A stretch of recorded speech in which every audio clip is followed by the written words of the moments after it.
Hello everyone, welcome back to Newsroom. I'm Chella Smith. This is your Middle East U.S. entertainment news here on YouTube. I air on Fridays. I bring you the latest on reforms and economics Iraq based on reports put out by the Middle East news media outlets. I do this weekly review and it's based off my interests. Thank you everyone for joining me. Last week we talked about the Iranian trade exchange, the World Bank food and security laws. Let's take a look at this week's headlines. Shafak News reports the U.S. ambassador to Iraq, Elena Romanovsky, condemned on Thursday the events that took place, calling for a comprehensive dialogue. Romanovsky said in a tweet to her on Twitter, "Yesterday should have been a day to congratulate Parliament Speaker Mohammed al-Halbousi and First Deputy Speaker, but it has become a day mirrored by random acts of violence," adding that we condemned the attacks on the people and institutions of Iraq. The cycle of violence must stop so that Iraq can move forward towards a comprehensive dialogue. Speaking out about some of these events, according to the IraqiOilReport.com, Iranians' military operations against the opposition groups in Iraq, Kurdistan escalated sharply on Wednesday as it launched 3 sets of drones and missile attacks deep inside Iraqi territory, killing at least 7 people and wounding more than 24.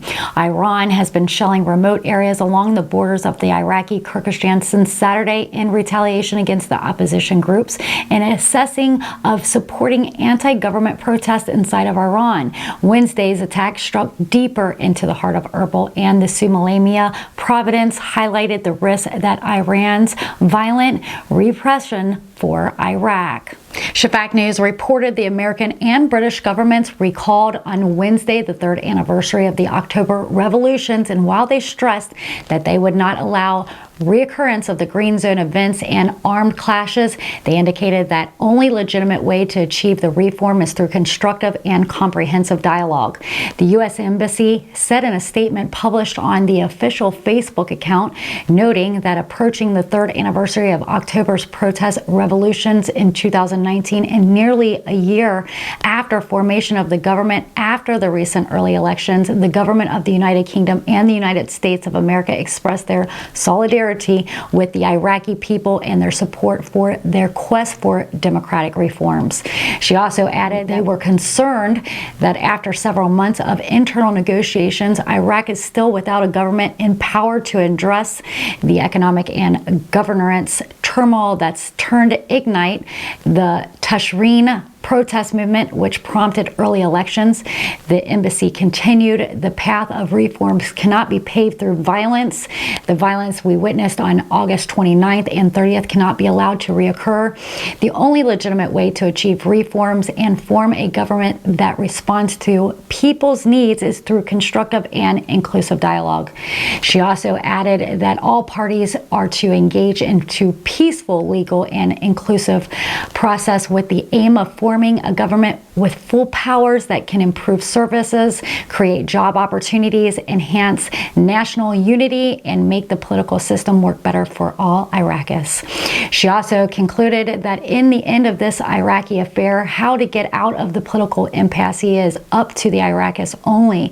But as friends, we urge all Iraqi parties to respect state institutions and allow them to work peacefully and effectively and reform the system so that it is fully accountable to the Iraqi people. Economics Al-Frat News reports that analysts at the UBS Group believe that the Organization of Petroleum Exporting Countries, OPEC, and its allies, or the bloc known as OPEC Plus, to reduce oil productions is necessary to stop the decline in prices in light of fear of recession and the rise of the dollar. The absence of the auction by the coalition to withdraw barrels from the market is likely to lead farther downward pressure on oil prices. UBS said in a note, the coalition must announce a production cut of at least 500,000 barrels per day in the coming days. She added that it is scheduled to meet with OPEC countries, Russia, and other producers with the OPEC Plus alliance on the 5th of October. UBS explained that the crude oil prices are declining in light of fears of the recession that will lead to a weak demand and the availability of more suppliers in the oil market, adding that the prices are affected by the general atmosphere that prefer to move away from the risk resulting from tightening monetary policy in the United States and in Europe. Oil prices rose more than 1% on Tuesday after falling their lowest levels in 9 months the day before, amid indication that OPEC Plus alliances may announce production cuts to avoid farther collapse in prices. The central bank went on saying that Iraq's advisor, Hassan al-Yasseri, said that the reserves of the Central Bank of Iraq exceeded on Tuesday that the ceiling of $87,100,000,000, which is the highest reserves recorded by the Central Bank of Iraq. Al-Yasseri told reporters during the participation in the Al-Rafadayan Reform for Dialogue in Baghdad, "We aspire to reach $95 to $100 billion by the end of this year." He also added the increases in the reserves will support stability and the Iraqi currency, which is today and its best, and for the value exceeded more than 130% of its real value, thanks to what has been achieved from large reserves. He calls on the Iraqi government to follow a policy of financial discipline and rationalize the use of funds to benefit from financial reserves. Al-Yasseri said that currently oil prices in the global markets are acceptable to Iraq and that Iraq has benefited from global tensions through high oil prices. Speaking of Al-Rafadayan Reform Economics, Al-Frat News reports the central bank revealed a new denomination of Iraqi currency. In his speech during the Al-Rafadayan Reform for Dialogue, the governor of the bank, Mustafa Ghalib, he says, "We are working on a new currency, a category of 20,000 dinars, after studies in order to keep pace with the requirements and to match neighboring countries." He says, "We will start announcing the new category after completing its requirements." He stressed that there is no intentions to reduce or change the exchange rate of the dollar against the Iraqi dinar. Ghalib also revealed that the central bank is working on issuing digital currencies to keep pace with the development of monetary transactions in the region and in the world. He says, but so far there is no specific orientation, date, or controls for issuing digital currency in the country, and that they are working during the coming period on these controls to keep pace with the countries of the region and to reduce the practice of dealings cash by issuing the digital currency.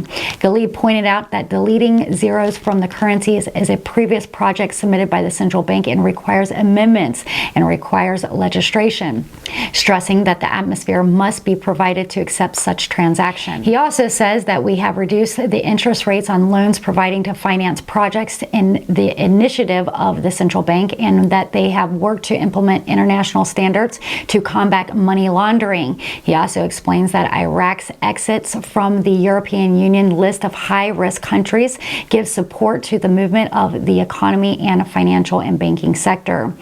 He also says that it is noteworthy that Iraq owns 7 categories of local currencies issued by the Central Bank of Iraq, and they are as follows: 250 dinars, 500 dinars, 1,000 dinars, 5,000 dinars, 10,000 dinars, 25,000 dinars, and 50,000 dinars. Shafak News then reports the Minister of Electricity, Adel Karim, confirms that the ministry is moving towards solar and steamed power plants to secure electricity, while the U.S. ambassador calls on international companies to head to Iraq as it is a fertile environment for implementation of projects.